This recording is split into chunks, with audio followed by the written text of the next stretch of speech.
Allô tout le monde, Hubert de Une Terre à Terre. Aujourd'hui, je vous présente mes trois plantes vivaces favorites pour faire des infusions l'hiver, des infusions réconfortantes. Ce sont tous des plantes vivaces, donc parfaites pour mettre dans vos forêts nourricières, dans vos aménagements paysagers comestibles. Et ces trois plantes sont la lavande, la menthe et la camomille. Donc, je m'en vais dans ma forêt nourricière en arrière ici.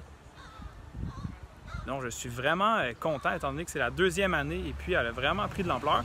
Et je vais vous présenter en fait les spécificités pour les cultiver, ces trois plantes-là. Donc, premièrement, je vous montre la menthe ici, la fameuse menthe, qui est une plante très facile à cultiver et même peut-être trop facile justement parce que son problème, c'est qu'elle est très envahissante. Il y a différentes variétés de menthe. Il y a la menthe verte, la menthe chocolat. Vous pouvez vous amuser à les essayer.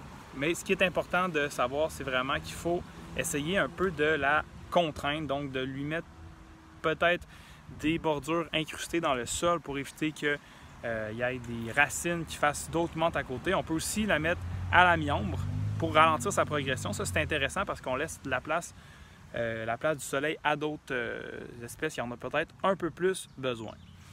Deuxième plante dont je voulais vous présenter, c'était la camomille, juste ici. Cette camomille-là, elle est toute petite, vous aurez remarqué parce que je l'ai plantée cette année, mais l'année prochaine, étant donné que c'est une plante vivace, elle risque de prendre un petit peu plus de place.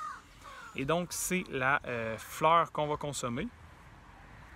Ce qui est important de savoir, c'est de s'assurer que la variété qu'on a plantée est une variété vivace dans notre zone de rusticité. Donc, c'est pas la même chose si on est à Québec, à Montréal ou à Bécomo. Il n'y a pas le même hiver. Donc, on s'organise pour que ça soit la bonne variété. Puis sinon, c'est pas plus grave que ça. C'est du essai-erreur. C'est ça, la permaculture. Et c'est un peu le même principe pour la lavande qui est juste en arrière ici. Ça, c'est de la sauge. C'est pas la même chose, mais on parle de la lavande qui est juste ici.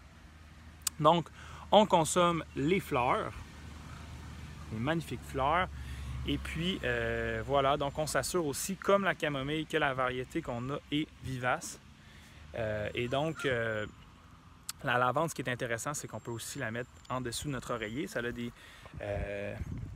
des vertus relaxantes. Et il y a d'autres choses qu'on peut faire. Vous pouvez faire une petite recherche sur Internet. Vous allez voir, il y a plein d'autres trucs à faire. Donc voilà, je vous dis bonne agriculture, amusez-vous bien et profitez de votre forêt nourricière, profitez des magnifiques végétaux que vous cultivez pour faire des infusions réconfortantes l'hiver.